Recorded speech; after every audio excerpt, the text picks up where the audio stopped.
of the start of this whole awakening or whatever this is. I like to think of it as the third eye opening. That's what I think it happened. We could call it an ego death or a dark night of the soul. We call it whatever we want to, but that's how I see it.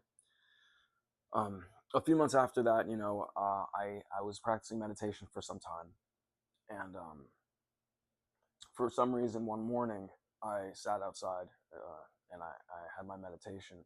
And prior to this, I was practicing, placing my consciousness or steering my attention. I would take these really cold showers, and I, put my arm outside of the stream, so my body would be like rigid, freezing cold.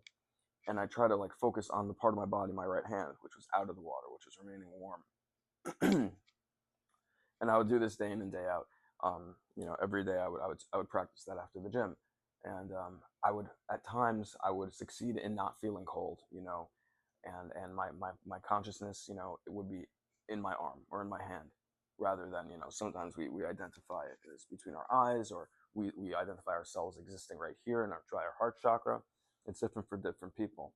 Scarcely have I heard of somebody who finds his being in his foot. So I play with these ideas. I like playing with consciousness, with my mentality, and that's what this all is. It's an exploration of the mind.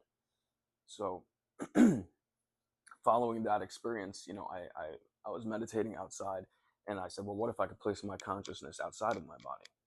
And I imagined, with my eyes closed, some random stranger. I imagined a random stranger walking down the street, and I said, well, what if I were him? And in my mind, I put myself in this made up person's body, and I opened my eyes, and I was that person. And these meditations is great for imagination, because your imagination, the more you practice it, gets more sharp, more vivid, and more real. And your subconscious responds to imagination just as it does a real experience or a dream. So it's very important to you can use that. A lot of people use that for manifestation. It's very important. The more real the experience is, the more impactful the experience is. And so I opened my eyes in this individual's body, and it was my eyelids, or his eyelids.